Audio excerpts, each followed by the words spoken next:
Eu estou pensando há muito tempo em propor um novo tipo de professor. É um professor que não ensina nada. Ele não é professor de matemática, de história, de geografia. É um professor de espantos. O objetivo da educação não é ensinar coisas, porque as coisas já estão na internet, estão por todos os lugares, estão nos livros. É ensinar a pensar, criar na criança essa curiosidade, que para mim, esse é o objetivo da educação, criar a alegria de pensar. Eu já tive uma experiência muito interessante com uma menininha de 7 anos. Eu estava com a cabeça quente e eu resolvi então, para descansar a cabeça, fazer uma prateleira. Peguei minha serra circular, minha chave de fenda, as ferramentas. Levei ela para cima e comecei a me preparar. Nessa hora chegou a minha empregada com a filha dela. Sua empregada disse bom dia, eu cumprimentei e foi embora. A menina não foi embora, ela ficou parada lá.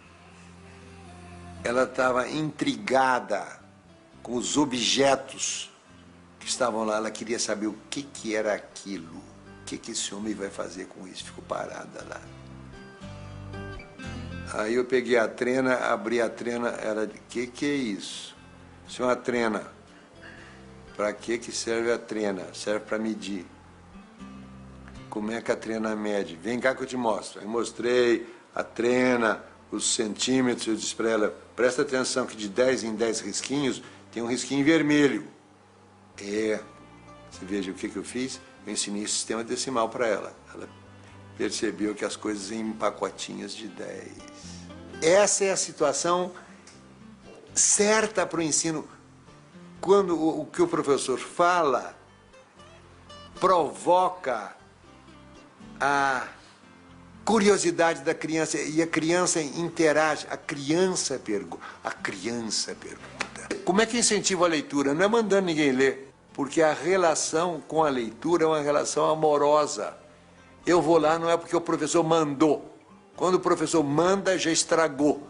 Então você tem de criar o gosto pela leitura. E você cria o gosto pela leitura, não mandando ler, mas lendo. Uma hora muito boa para a leitura é quando as crianças e os adolescentes vão para a cama.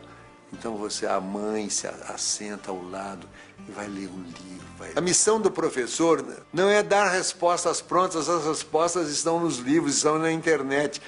A missão do professor é provocar a inteligência, é provocar o espanto, provocar a curiosidade.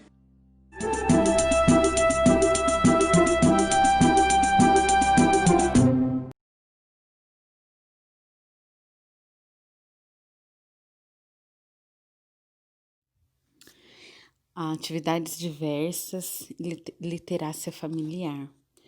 Pensando em contexto acessível a todos, onde basta o pai e o filho, ou a família, e um papel ativo de ambos, trazemos as atividades diversas dentro da promoção da literácia. Essa atuação dos pais para que estimulem os alunos, além de serem bons leitores, dedicados em qualquer contexto, né? Entram as atividades diversas, no qual o professor também pode contribuir. Dentro das atividades diversas, a gente tem o jogar, né? Exemplos, jogos da memória, caça-palavras, forca, contribuem para o desenvolvimento. A gente tem o brincar, né? O brincar coletivo, né?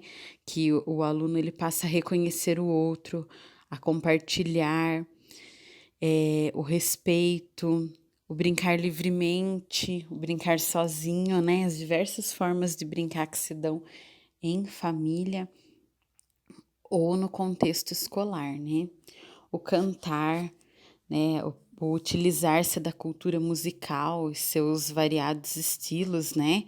O exemplo que a gente teve recente da paródia da professora Gina, que ela fez com algumas alunas delas, que ficou muito muito legal. Então, utilizou-se do cantar, né, e da cultura musical, né, tocar instrumentos musicais, a criatividade, pois não necessariamente precisam ser instrumentos convencionais de música, o violão, pode ser um instrumento, uma panela batendo em um.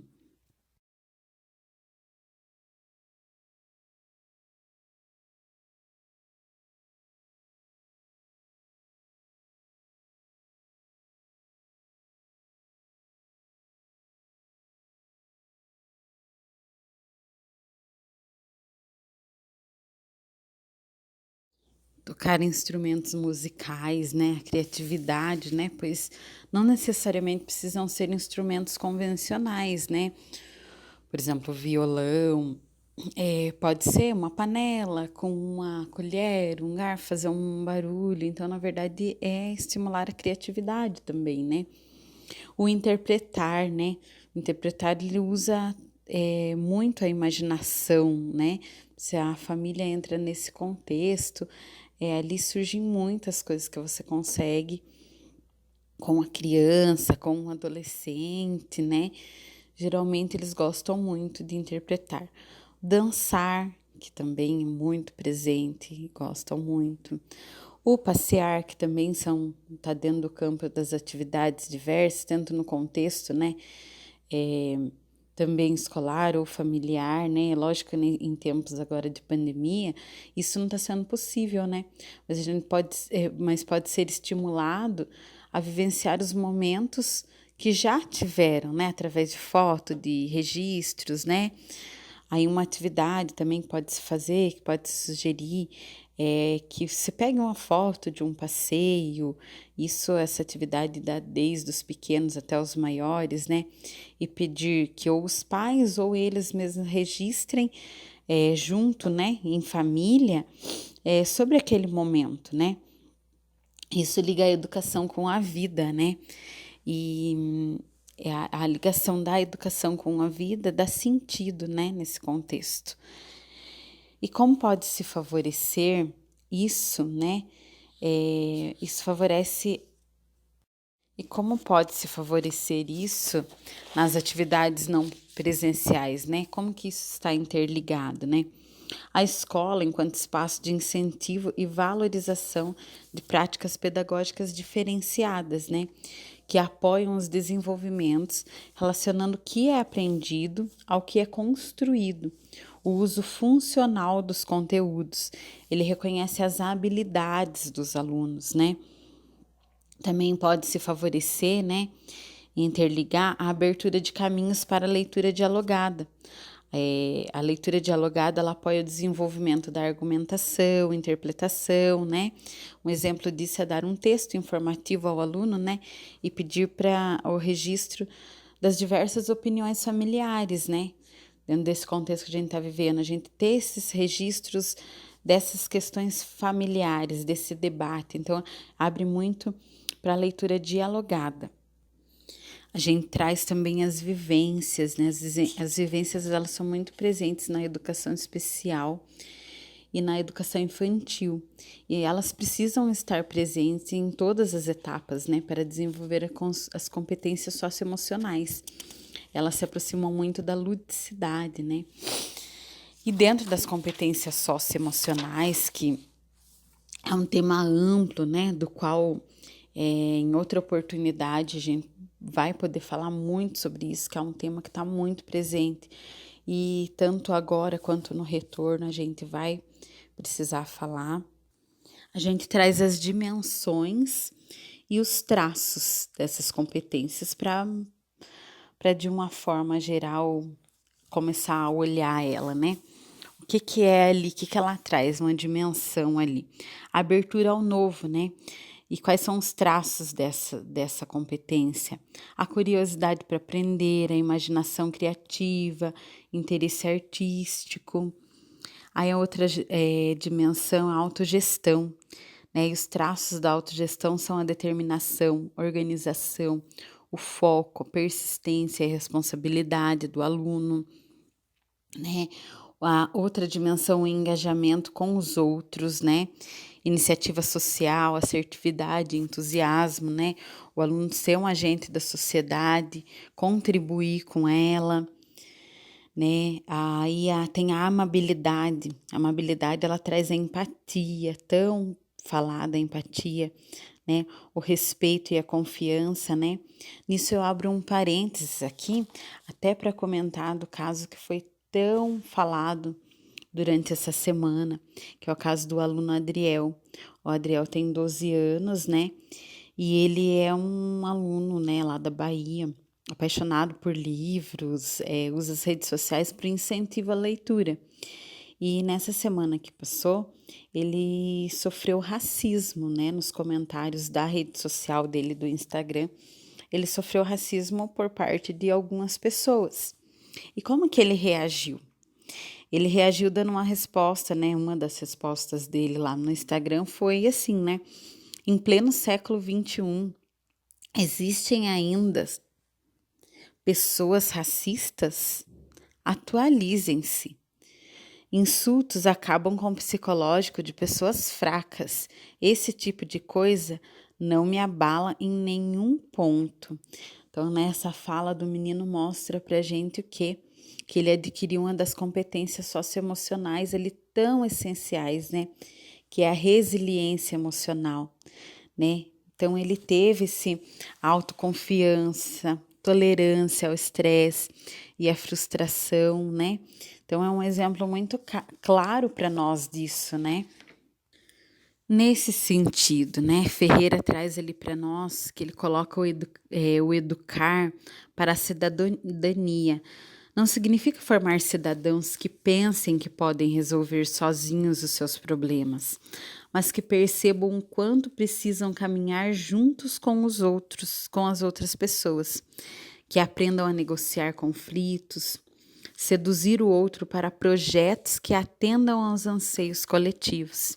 A gente tem ali também, segundo Gilberto Velho e Apude Dairel, quanto mais exposto estiver o ator a experiências diversificadas, quanto mais tiver de dar conta de etos e visões de mundo contrastantes, quanto menos fechada for sua rede de relações ao nível do seu cotidiano, mais marcada será a sua autopercepção de individualidade singular. Por sua vez, a essa consciência da individualidade, fabricada dentro de uma experiência cultural específica, corresponderá uma maior elaboração de um projeto, né? Então, todas essas colocações, né? Aí eu vou trazer para vocês, né, com a autorização da mãe Kátia, a experiência dela do seu filho João Miguel, né, que foi uma proposta das atividades não presenciais da EMEI Michele. O vídeo traz um pouquinho do vínculo da escola e da família. Joinha. Meu amor, hoje nós vamos plantar uma mudinha do quê? De tenha pra tosse. Ah, pra tosse, hortelã. Então vamos lá. Primeiro a gente vai colocar a terrinha aqui pra nós plantar o hortelã. Pega a terrinha e vai pondo aqui no vasinho. Mamãe vai ajudar você. Não. Vai. Vamos pôr bastante, senão não dá, né? É. Vai, põe. Mais terrinha. Não, tá bom. Mais terrinha, porque senão não dá, né? É. Aí, vai mais um pouco. Tá Você bom. gosta de hortelã? Sim. Você gosta do chazinho de hortelã? Sim. Ai, que gostoso. Então, nós vamos plantar essa florzinha de hortelã pra ela crescer e pra gente poder fazer chazinho pra você. É.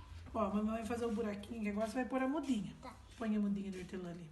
Onde? Não, aqui dentro, ó, a mudinha aqui, ó. Não, a muda, meu amor. Não. Depois que nós vamos molhar ela. Vamos pôr a mudinha ali. Vamos chegar aqui, terrinha, né? Vamos pôr mais um pouco de terra. Tá bom, mãe? Tá bom. Tá bom? Não. É. Aí, tá bom? Sim. Então agora nós vamos cuidar dessa plantinha para ela crescer, porque ela precisa de cuidado igual a gente, né? É. Você não toma água todo dia? Tá bom. A plantinha também precisa de água todo dia, né? Terra. Então hoje nós vamos molhar a plantinha. Amanhã nós vamos molhar para ela crescer. O que você tá tomando, meu amor? O que você tá tomando? Chá do quê? Hã? Chá do que você tá tomando? Pedrinha. De hortelã? Então, o vídeo nos trouxe o seguinte ponto central, né? A aprendizagem significativa, o fazer coisas essenciais que Rubem Alves traz para nós, né? Trouxe lá no começo, né? O essencial. O João, ele plantou e ele descobriu a função daquilo, né? É a educação ligada com a vida, novamente, reforçando a premissa da educação integral, de agregar as práticas diárias dos alunos, né? Leva-nos a questões, o que a família faz tem valor, sobrepõe as práticas não formais de ensino, né? E são práticas não formais de ensino. A escola já hoje é uma entidade externa, e sendo esta assim, eu queria propor um desafio para vocês replicarem as suas famílias, de vocês, professores, que vocês estão lá no grupo, as famílias que vocês conseguem ter esse contato, para que, usando a imagem até do grupo Suzano, que propôs para nós um desafio lá na nossa página que a gente tem nessa parceria, que é Suzano para Educação, que é Taquarivaí. Quem ainda não segue lá a página, depois a gente pode estar disponibilizando os links. E a gente, dentro desse desafio, né, que é como vocês têm feito das suas casas ambientes educativos, né? Aí traz ali, poste uma foto com sua família, mostrando qual local de sua casa você usa para aprender. É na sala? É na cozinha? Mostre pra gente. Então, vocês podem estar colhendo dentro desse desafio, enviando aos coordenadores, ou pode enviar diretamente aqui para mim. Depois eu deixo o meu número ali, quem quiser estar enviando direto, para a gente postar lá esse desafio nosso. E acho que dentro dessas imagens a gente vai conseguir colher muito dessas famílias, né? Trouxe aqui também uma sugestão de estudos e aprofundamento da temática familiar ali. Esses dois links, o primeiro é de um texto, o outro é de uma live, Vamos Criar Conexão com as Famílias, é Marco Antônio Ferraz. Essa live é muito boa, tá disponível lá no YouTube, no link aqui. Então, são sugestões de aprofundamento, se vocês quiserem se aprofundar nesses temas. Nas referências, a gente traz 3 referências. Uma delas, a segunda, eu queria pontuar, que é o Guia de Literacia Familiar, disponibilizado pelo MEC. Ele é um guia muito rico, onde traz alguns pontos centrais que a gente teve nessa formação. Então, esse material, ele contribui muito no processo entre família e escola.